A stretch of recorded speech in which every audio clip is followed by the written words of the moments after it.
going on YouTube, fam? It's your boy Tony 2 times, and we back with another episode of Hood Tales, man.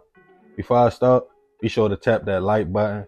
Definitely watch this video to the end to hear the full story and all the details in the case. For the day one, fam, y'all already know it's all love. Thanks for tuning back into another episode. If you're new to the channel and you feeling the content, feel free to subscribe. Definitely hit that notification bell so you can be notified every time we drop a new video. Let's get right into the story. In this world, everyone deals with life and the pressure of maintaining different. Some choose to walk around angry, looking stressed out and defeated. Meaning you can glance at them and say like, yeah, you're probably going through something. Others wear a mask, hiding their feelings. They might feel the exact same way as the other person that wears their feelings on their sleeves, but you will never know. Then you got individuals that understand you only have one life to live. You don't worry about things you have no control of. You live, have fun, laugh, and try to spread that love and energy to others who might not feel the same way. We all know hotheads or people with temper problems. They seem always angry and on go mode, just waiting on an opportunity to zap out and release their frustration on someone. Most of the time, you spot somebody like that and remove yourself away from them. Not because you're scared, just not wanting that energy around you. But some choose to ignore that and decide they will conversate with that individual, joke with them, or loosen the tension. You would think that would be harmless, right? But some people got so much anger and hate in them, it's best to just let them be and leave them alone. And on this episode of Hood Tales, we will take it to the NO, New Orleans, Louisiana, to discuss a case of a man left gone after complimenting another man's son in a barbershop. In March of this year, 56-year-old Kenneth Smith was an outgoing man that tried to keep his spirits high no matter what he was going through. Always wanted to see others happy and making people smile and laugh. Kenneth grew up in the NO, and after high school, he attended Grambling State, then left for a minute to finish up his education at Glendale Community College in Arizona. After school, Kenneth returned home to New Orleans and his peoples, where he went to work with the NO public school system as an educator for years before becoming a supervisor at another company for over 10 years. By 2023, he decided to take a more laid-back job at Brothers Food Mart. While working at the store, Kenneth showed love to everybody and always complimented people just to see them smile. On March 17th of this year, a 37-year-old man named Harold Brooks was taking his 2-year-old son to get a shape-up at a barbershop and salon called Toya Experience in the 5700 block of Crowder Boulevard. When the father and son walked in the shop, Kenneth also was there, joking and in good spirits like always. When he saw Harold's 2-year-old son, Kenneth called him a young king, in which the compliment allegedly upset Harold. He addressed Kenneth, telling him don't say nothing to my son, in which Kenneth attempted to apologize over 3 times, stating he didn't mean any harm, he just was being polite. But Harold wasn't trying to hear it and continued to be angry. Saying things was going left, Kenneth separated himself from the situation and left the shop. He then went to a nearby store where he purchased some things as he decided it was time to go home. Harold and his son would soon leave right behind him. Kenneth was on his way walking home. As it started raining, he began to jog. While in the 7000 block of Crowder Boulevard, a Jeep Cherokee pulled up slowly beside Kenneth and shot multiple times before driving off. Being that it was broad daylight by a busy street, witnesses quickly called NOPD, and people that knew Kenneth personally called his family. Police arrived to the scene to find Kenneth suffering from multiple gunshot wounds. His sister would arrive with other family members. As she saw her brother having trouble breathing, she dropped to her knees as he was taken to a local hospital, but unfortunately, Kenneth would not survive his injuries. Witnesses at the scene told police he made a man mad at the barbershop after he gave his son a compliment. After that, the man left out after Kenneth and stalked him before pulling up, shooting. As more information came out, detectives got a tip the next day after the incident that the alleged trigger man was Harold. The caller told them that he was a hothead and always kept a gun, and gave them the address of where he lived at, a nearby apartment complex called Willow Brook that was only a mile and a half away from the barbershop. On March 19th, 2 days after the hit, police saw a Jeep Cherokee parked outside the apartment that matched the description of the getaway car that pulled up on Kenneth. When they ran the tags, they saw the car belonged to Harold's baby mother. He was traced down and taken into custody, as multiple witnesses pointed to him as the shooter. Harold was charged with second-degree hit and other charges, held on $500,000 bail. Kenneth's family spoke out about what happened, stating the man got mad. He called his son a king, saying he must not know that people compliment each other. And even though Kenneth apologized 3 times, Harold still wouldn't let it go. Kenneth's co-worker at the store he worked at stated the situation didn't have to happen, as he was always giving people compliments and just was trying to make people in the community smile. As of now, this case hasn't made its way to trial yet, and Harold is innocent until proven otherwise. Rest in peace to Kenneth. I send my deepest prayers and condolences to his family. When I first heard this story, I thought to myself, it had to be more to this. There's no way you get that mad because somebody complimented your son. I know it's a weird time we living in, and people are on edge, especially when it comes to their kids. But if the only thing Kenneth did was call the little boy a king, that was passable. Even if you just would have said, I appreciate it, Unc, but we just trying to get a cut and leave. The anger level out here is wild. Tension's high. Everybody and their mother got a blick and looking for a reason to use it. I know some people just got outgoing personalities and don't mean no harm, but you gotta check the temperature of people around you, especially if you are in a certain environment. You got individuals you can't approach, laugh or joke with, they too tough. Now a compliment cost this man his life, and Harold possibly going to prison for decades. And the wild part is, his 2-year-old son was allegedly still in the car when he pulled that move. Imagine the trauma that baby will grow up with. So remember, we gotta succeed not to fail, so we won't be just another hood tale. Man, crazy story. Rest in peace to Kenneth. I send my prayers to his family. Y'all definitely let me know what y'all think about this situation. Leave it in the comments. I appreciate you if you made it to the end. Y'all already know it's all love, fam. Oh yeah, make sure y'all share these videos. If you got some merch or something you want to promote on the channel, you can reach me at tony2times.biz@gmail.com, or if you got a story you would like for me to share. But yeah, I ain't gonna talk too much more. This is another episode of Hood Tales. It's your boy Tony 2 Times.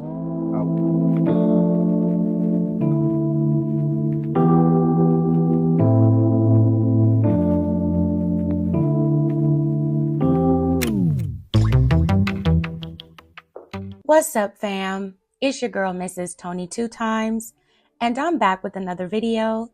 In this episode of Hood Tales, I'll be taking it to North Charleston, South Carolina, to discuss the tragic, senseless case of 24-year-old Alan Johnson III, a Morris College graduate whose life was destroyed after going on a date with a woman he met on the dating app Tinder. But before we get into this video, welcome if you're new here to our channel, and welcome back to all of our subscribers. If you haven't subscribed yet, make sure you do so and join the Tony 2 Times family. Go ahead and click that notification bell to get notified every time we upload. And if you are rocking with the content, please don't forget to hit that like button. Feel free to share this video and make sure you watch until the end to hear my full commentary on this story. All right, let's jump right into it. Alan Johnson III was born in Newark, New Jersey on July 29, 1997. Alan had experienced a lot in life growing up. At the age of 15, while living in inner-city Irvington, New Jersey, Alan was removed from his home and placed in foster care. Alan and his 2 younger brothers were fortunate to be placed in a home with a loving foster family. Alan described the transition as tough and an adjustment, but he was grateful to have a good foster mother and her family who helped him. Eventually, the loving family would move Alan and his 2 brothers to Sumter, South Carolina, where Alan would thrive. After graduating high school, Alan would go on to attend Morris College, an HBCU in South Carolina. During his time at Morris, Alan maintained a 4.0 GPA, and in 2020, Alan was awarded the UNCF's $10,000 Frederick Douglass Bicentennial Scholarship. Since the introduction of the scholarship program in 2018, Alan was a second scholarship winner. Alan's ultimate goal was to become an educator. He had plans to go on and get his master's in education. Alan held academic achievement and cultural enrichment in high regard. He enjoyed history, literature, and good conversation, and said he wanted to become a high school teacher and pay it forward by helping others. He graduated from Morris College in May 2020 with his bachelor's degree. Alan, at just 24, had already overcome so much. Despite his adversities during his youth, Alan helped many others, including the elderly, children with autism, and the homeless. Alan's rough past and the uncertainty of his future didn't stop him from embarking on opportunities, and he refused to allow what he had went through to determine his end. Alan was on track to fulfilling his purpose in life, and his family and friends couldn't have been more proud of what he was accomplishing. But then Alan's life would come to a screeching halt after encountering a woman he met on Tinder. Alan swiped through the app and came across the profile of 21-year-old Asherai Gadsden. The two connected and decided to go on a date. On January 8th, 2022, Alan, being the gentleman, took Asherai out for dinner and then for drinks afterwards. After their night out, Alan and Asherai headed back to her place at 7648 Susan Drive in North Charleston for a quick stop before Alan headed home for the night. Once the two got inside, Alan went to the bathroom. Asherai went to another room. When Alan emerged from the bathroom, he was met by someone with a gun, ordering him to get on the ground in an attempt to get Alan to give up his wallet. Alan decided to fight back and tried to grab the weapon from the person, but was shot 4 times during the struggle. Alan laid there in Asherai's townhome, badly wounded. The person with the gun fled. It was clear Alan had just been set up. At 3:58 a.m. on January 9th, 2022, almost an hour after Alan was ambushed, North Charleston police officers arrived at the scene for a report of a medical situation, a possible alcohol poisoning. When officers first got there, they encountered Asherai sitting outside, and she was clearly intoxicated. While talking to officers, she asked them to go check on a man that's inside her townhome suffering from a gunshot wound. When police found Alan, paramedics pronounced that he was no longer alive. As police investigated, they determined that Asherai was involved in Alan's slaying. Officers then placed her in the back of the patrol car and read her Miranda rights.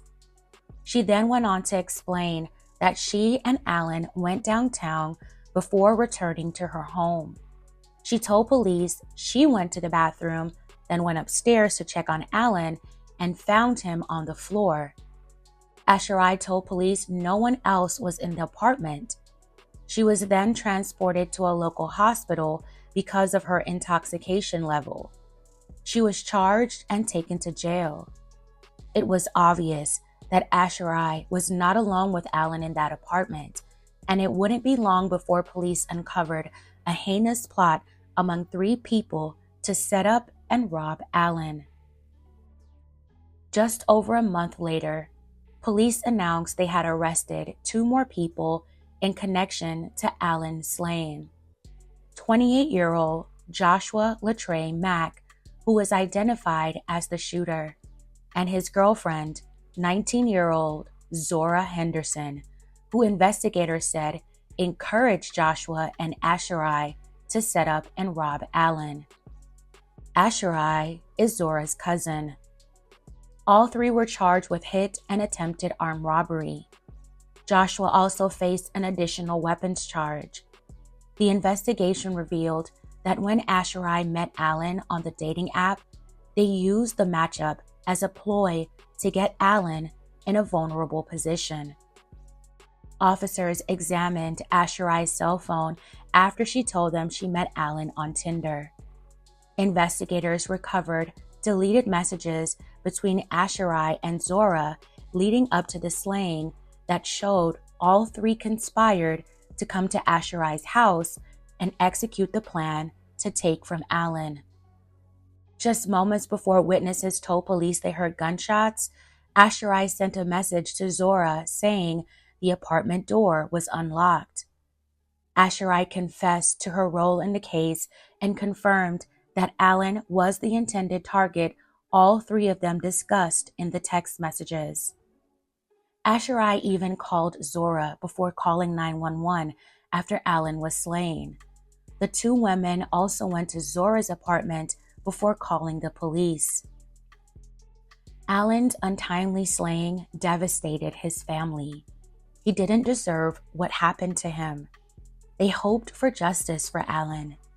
They were not happy when Asherai received a $50,000 bail in January 2023. They felt she should not have been released under the circumstances of Allen's slaying. They called for lawmakers to make changes in the policy. Months later, in May 2023, one of the suspects, Zora Henderson, now 21, took an Alford plea in the case, which means she's not admitting guilt, but agrees that prosecutors have enough evidence for conviction if she was to go to trial. Prosecutors dropped the hit charge against her because of her cooperation. According to court records, Zora was not in the apartment at the time of Allen's slaying. Zora pleaded to the attempted robbery charge, and she's to be sentenced at a later date. On November 1st, 2023, the two other suspects, Asherai Gadsden and Joshua Mack, both admitted to their roles in Allen's slaying and pleaded guilty to spare Allen's family any more delay and a lengthy trial. Allen's family asked the judge for both to receive life sentences, but the judge, considering that both Asherai and Joshua had admitted to their roles in such a serious crime, and I guess they were remorseful, gave them a lighter sentence. The judge sentenced Asherai, now 23, to 30 years in prison, and she must serve her entire sentence. Asherai did apologize in court for what she had done and sobbed loudly as the judge handed down her sentence and she was taken into custody. Joshua was sentenced to 38 years in prison for his role in Allen's slaying. According to Joshua's attorney, Joshua had always maintained employment, but it was difficult to pay rent and support his girlfriend and child. The attorney said he only planned on scaring Allen into turning over his wallet. Joshua also insisted that his girlfriend had nothing to do with the crimes. His girlfriend blamed herself for introducing him to the wrong people, his attorney said.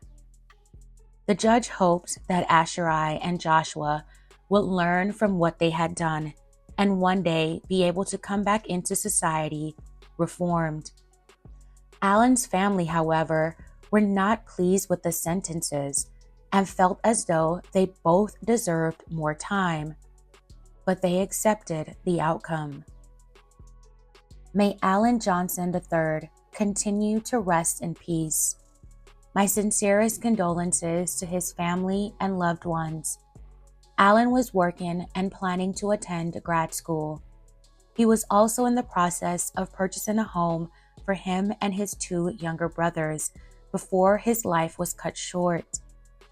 Alan was doing all the right things in life, it seemed like. He had accomplished so much in his 24 years, and for it to be taken in such a senseless and unnecessary way. Dating apps can be so dangerous. It seems like it's a thing for people to use these sites, especially couples, to set up unsuspecting men. I don't think Alan had any idea what was coming. I mean, he wined and dined this woman, and that whole time she knew what was about to happen. She could have backed out at any time. I feel like that's why she got so drunk to give herself the courage to go through with it. Asherai, Joshua's, and Zora's desperation for money cost a man his life who worked hard for what he had. And these days, most of the time, not many people walk around with that much cash on them. It was all so senseless and stupid. They didn't think Alan would fight back, and Joshua panicked because Alan was probably overpowering him. This situation was just also unfortunate in every aspect. Again, my condolences to Alan's family. May he rest in peace. Fam, go ahead and tell me your thoughts on this in the comments below. Alright fam, that's it for this episode of Hood Tales. Thank you all so much for watching. Please don't forget to like, share, and subscribe. This is your girl, Mrs. Tony 2 times, and I'm out.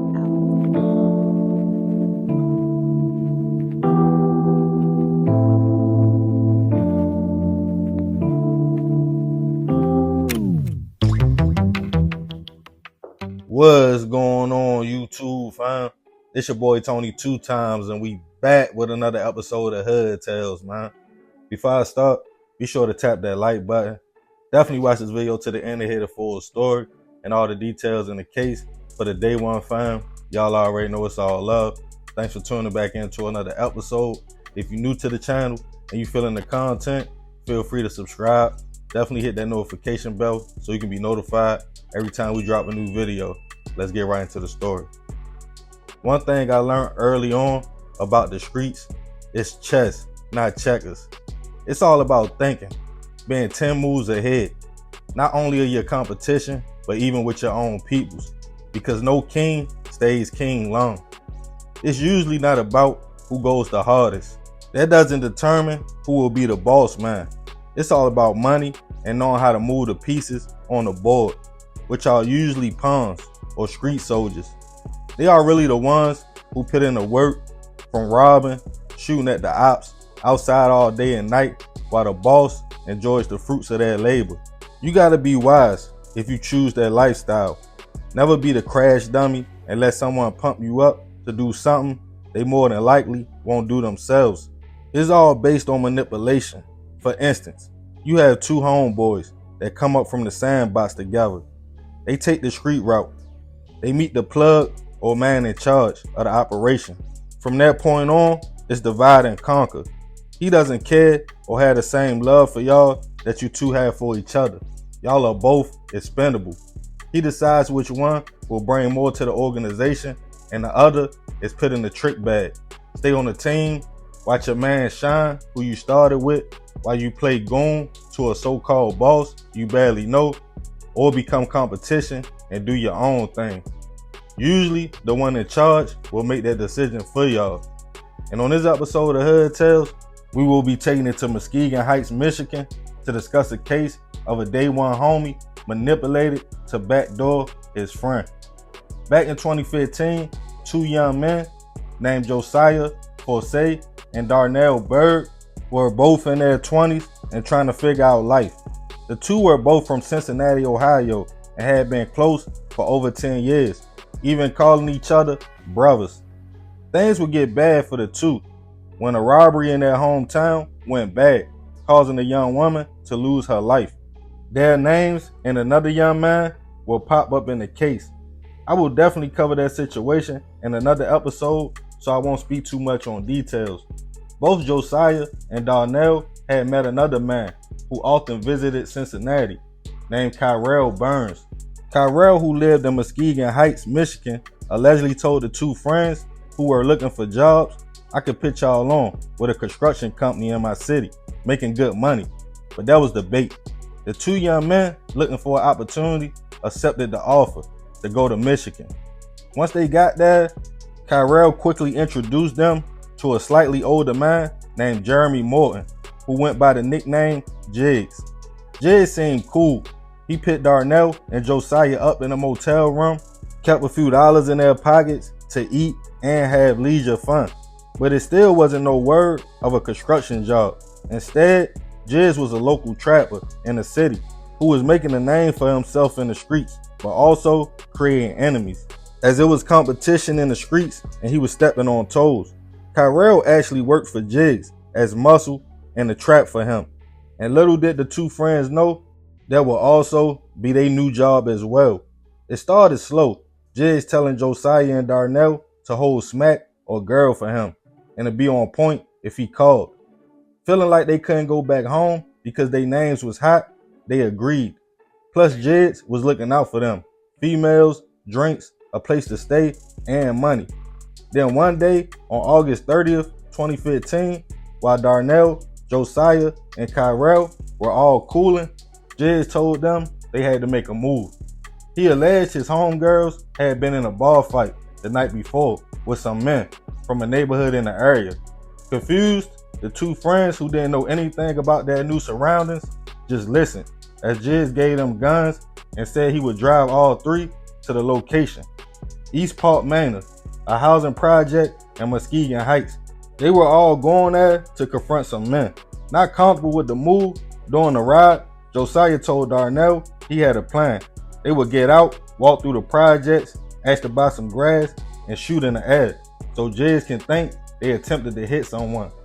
But as soon as they took a step through the jets, people were on to them, as they never saw the faces around there. Some men approached, asking Darnell and Josiah, like, "Who is y'all?" One man upped the blick, pitted to Josiah, before seconds later, shots went off, and chaos, as it became a full-fledged shootout. Darnell, Kyrell, and Josiah all were trying to get away and shooting to live, as Jiggs was nowhere to be found. Both Josiah and Darnell were grazed, but three men from the projects were hit, and unfortunately, one died, a 20-year-old man named Thedrick Bryant. Local police quickly picked up Darnell from a hospital as he was grazed and injured. Both Kyrell and Josiah was able to get out their jam. As detectives interrogated Darnell, he came up with a fabricated story, how he was from out of town and was visiting when dudes approached him and he shot out of fear. When asked who was with him, he made up a name and then gave another name of an associate who was already locked up for multiple bodies in an effort to protect Jiggs, Kyrell, but most importantly, his homie Josiah.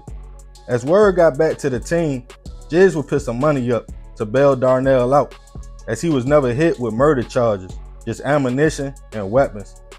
Thinking that was solid, Josiah and Darnell was happy they survived the situation. Both made it out alive and could move on. Concerned they had made enemies in an unfamiliar city, the two friends wondered should they just leave, but they would never get a chance to. Jiggs and Kyrell pulled Josiah up by himself. They told the young man they thought his brother, Darnell, told information about the situation and other things they had been involved in around town. Josiah assured them Darnell would never do that, but both Jiggs and Kyrell looked at him like, "How you know?" They then flipped the script, saying, "Look, bro, we giving you a chance to make it right. We was going to hit both of y'all, but we think you are solid." So Jiggs allegedly ran down a plan to Josiah. He stated, "We will tell Darnell we going on a lick, a robbery. I will give you and Kyrell the blitz. Y'all tell Darnell it's not enough guns, so his job is to just kick in the door." The two men looked at Josiah and told him to make a decision, either his life or backdoor his homie. He chose to go with the plan. Not even a week after the shootout in the projects, the men came to Darnell stating it was time to move on, something else in the same area. Confused as he had just been grazed and knew they had enemies over there because people were shot by them and one person lost their life, Darnell couldn't believe his homie agreed to this. He stated he wasn't feeling the situation, especially if he didn't have a gun. But outnumbered wasn't nothing he could do. Not wanting to seem weak, he agreed. It was late in the morning hours on September 5th, 2015. The three men, Darnell, Josiah, and Kyrell, pulled up to a dark alley off of Morton Avenue. Once they got out of the car, again Darnell stated he didn't believe they should do the move, but he was told to shut up and let's make it happen. It was time to work. His homie Josiah walked behind him and Kyrell as well. Seconds later, a hail of shots rung out. Police were called in the early morning hours to find a 21-year-old man laying face down in the alleyway. He had been shot over 13 times and pronounced gone on the scene. He was later identified as Darnell Bird. Detectives in the area already knew who was possibly responsible, as names had been ringing that the new kids in town from Cincinnati were working with Jiggs. Police went on a hunt for Jiggs, Kyrell, and Josiah. They got a hit. They were hiding out at a motel in Grand Rapids, Michigan. Detectives would go and stake out the room. They saw a man walking back and forth between two motels in the area, also in and out of a public bathroom. They quickly knew it was Jeremy, aka Jiggs. Detectives approached him and placed him in cuffs. They searched his pockets to find over $8,000 in cash, in which he stated it was his grandmother's money. They also searched the back of the public toilet to find over 14 grams of smack. Jiggs was taken into custody, accused of being the ringleader and setting up crimes and arranging the hit of one of his own, Darnell. Detectives accused him of driving the squad to the project, then doubling back after the smoke cleared, picking up Darnell, driving him to a local hospital with knowledge of what just happened, before then setting him up to get knocked off as well. Kyrell was picked up along with Josiah, both charged with murder in the case of Darnell and multiple charges in the project shooting. Two young women were also charged with accessory after the fact and having knowledge of a hit. As the case started making its way to trial, both Josiah and Kyrell testified on the state's behalf against Jeremy. They stated he had been robbed multiple times in the area and hired them for protection. Josiah broke down, stating, "I can't believe my brother is gone," in reference to Darnell. When asked what happened, he stated he stood back and him and Kyrell both took turns shooting, so they both would be held equally responsible if they got caught. He stated he was in fear for his life and had to make a choice. When asked why he didn't warn Darnell what was going to happen beforehand, he stated he was trying to survive. It was kill or be killed. Kyrell stated the same events. He would receive life for his role in the situation. But it was a problem. Everything was speculation on Jiggs, as there was no evidence he was on any hit scene or gave any directions. Josiah would get a deal for his cooperation. I couldn't find any definite amount of time. As for Jeremy, aka Jiggs, he was labeled as the boss, who turned friends against each other. And the state noted Darnell never made any statements against the squad at all. He actually protected them. He was eventually convicted on the smack charges and sent to federal prison. But as far as the hits, one went in a mistrial and they were saying they was going to try him again while he was in federal custody.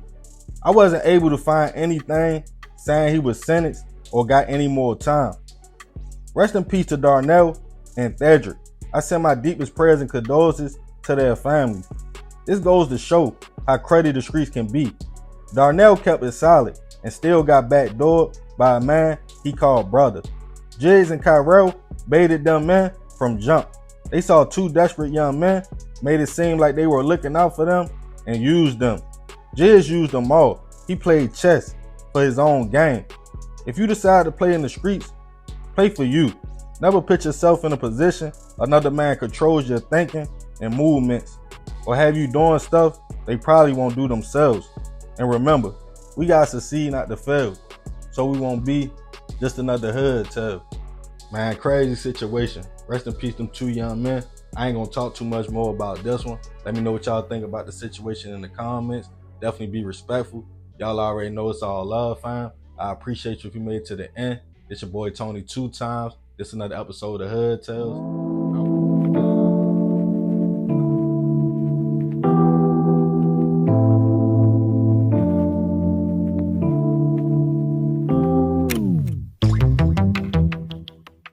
What's going on, YouTube fam? It's your boy Tony 2 times, and we back with another episode of Hood Tales, man. Before I start, be sure to tap that like button. Definitely watch this video to the end to hear the full story and all the details in the case. For all the day one fam, y'all already know it's all love. Thanks for tuning back into another episode. If you're new to the channel and you feeling the content, feel free to subscribe. Definitely hit that notification bell so you can be notified every time we drop a new video. Let's get right into the story. When most people choose to settle down and get into a committed relationship, it's usually because they feel like they have found someone they see a future with, they vibe with on all levels, and can trust that person to be their rider. It gets deep when y'all decide to make it super official and move in together. Because in my opinion, that's when the real test starts. You now get to see all of your significant other's character traits. Are they sneaky? Do they clean? Are they good with money and handling business? For some, they might peep some things are not right and choose to call it quits before things get too deep. But for others that really want to go the distance, feel like they have found their soulmate and the end game is marriage, they might ignore certain signs and red flags that clearly shows them this person might not be the one. As it takes two to make a relationship work. Some people really believe in love and working on themselves and their union so them and their partner can have a good life and healthy relationship. But unfortunately, for people like that, there's also a cruddy type of person that chooses to get in a committed situation, also knowing they have a hidden agenda and might not be ready to go that extra mile, really playing games, rather looking for financial security or just to say they got somebody. Their actions might contradict their words. And when one person is in love and the other person is playing, things usually always end bad. And on this episode of Hood Tales, we'll be taking it to Memphis 10 to discuss the case of a fatal encounter after a man came home and caught his girlfriend's side dude at the spot. Back in 2021, Martavius Calhoun was 22 years old and in the prime of his life, working, even in a serious relationship with a young lady who we will call Tiara.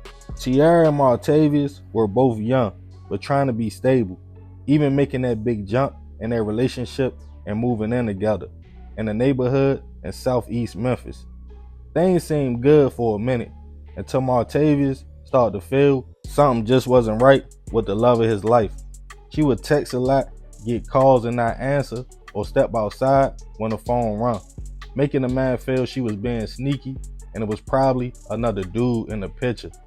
Martavius would confront Tiara with his suspicions, but she would brush it off, make it seem like it was all in his head and he was geeking. But knowing his girl, Martavius knew something was off. In September 2021, he told Tiara he was leaving to take care of some business and probably would be home late. As Martavius left, Tiara instantly hit up her side dude, who she had been communicating with and creeping off with for months. 26-year-old DeMarcus Lindsay. DeMarcus knew about Martavius, but felt like that was their problem. He was being a man in a situation and just wanted to get his rocks off. So he took the opportunity and headed over to the house. Once DeMarcus arrived, him and Tiara kicked it, had a few drinks, and got intimate. Not worrying about the time or Martavius. It seemed like everything was going smooth and they would get away with it. But Martavius, already feeling like she was being sneaky, was playing Tiara out of position, knowing she would probably call her side dude over while he was gone. He cut his business short and headed back home. Once Martavius pulled up to the house on Bestway Drive, Tiara panicked. DeMarcus was laying around in lounging clothes. She told him to hurry up and hide in a bedroom closet because her dude just pulled up. Having no choice, he agreed. Once Martavius opened the door, he quickly realized something wasn't right and it seemed off. As he peeped the look on Tiara's face, he realized he was right in his feelings the whole time. He walked through the house, asking, like, "Shorty, who in my house?" After a quick walk through, she stated no one. He walked right up to the closet to find DeMarcus. The two men would start arguing before a fight broke out. Martavius had a gun on him and it fell during the altercation. Before him or Tiara could pick it up, DeMarcus grabbed it and pointed it at her and told her, like, go get my stuff now before things get real. Martavius backed away for a minute, but still feeling played, the two men would encounter each other again and start throwing hands. But this time, multiple shots went off. Tiara called Memphis police. When they arrived to the home, she stated she called over her side dude while her boyfriend was gone, and he came home. Once police entered the house, they found Martavius suffering from multiple gunshot wounds, hit with his own gun. He was unfortunately pronounced gone on the scene. As Tiara told them who her side dude was and that he pointed a gun at her as well, Memphis PD already were familiar with DeMarcus for drug cases. Also at the time of the shooting, he had multiple warrants for his arrest. Back at the home, over 11 shell casings were found on the scene. She kept telling police she tried to separate the men, but they kept running up on each other. But she claimed she was in another room getting DeMarcus his clothes and didn't see when he shot. Police surrounded the area and not long after located DeMarcus, who ran from the home after the situation. He was located on Shelby Drive with the gun not too far away, a 9mm. He was taken into custody, charged with second-degree hit, aggravated assault, and being a convicted felon in possession of a handgun. As of now, the case hasn't made its way to trial yet, and DeMarcus is innocent until proven otherwise. Rest in peace to Martavius. I send my deepest prayers and condolences to his family. This situation is cruddy on a lot of different levels. The young lady who caused these two men to bump heads is dead wrong. Why would you call your side dude to a home you share with your boyfriend? Shorty felt comfortable and definitely did that before. As the case was described as DeMarcus being her lover and a love triangle that went wrong. Martavius wasn't wrong, but for my fellas, if you know your girl on that type time, just go ahead and cut her off before it gets to this point. He lost his life to his girlfriend's side dude in his house with his own gun. That sounds wild. For whatever reasons, people choose to hold on when they know a person is not right. I guess people need proof. But at 22 years old, in your prime, Martavius could have easily moved on. As for DeMarcus, to go to another man's home because a female said it was cool, you asking to get popped or to catch some football numbers. Men will definitely be men and get their rocks off on a single girl or your girl if she with it. But unfortunately, Tiara was the real puppet master in the situation. I'm about 90% sure she's somewhere ducked off with the next dude playing the same kind of games, while her actions cost one man his life and another facing decades in prison. So remember, we gotta succeed not to fail, so we won't be just another hood tale. Man, crazy story. Rest in peace to that young man. But yeah, I ain't gonna talk too much more about this one. Let me know what y'all think about the situation in the comments. Definitely be respectful. I appreciate you if you made it to the end. Y'all already know it's all love, fam. That's another episode of Hood Tales. It's your boy Tony 2 times. I'm out.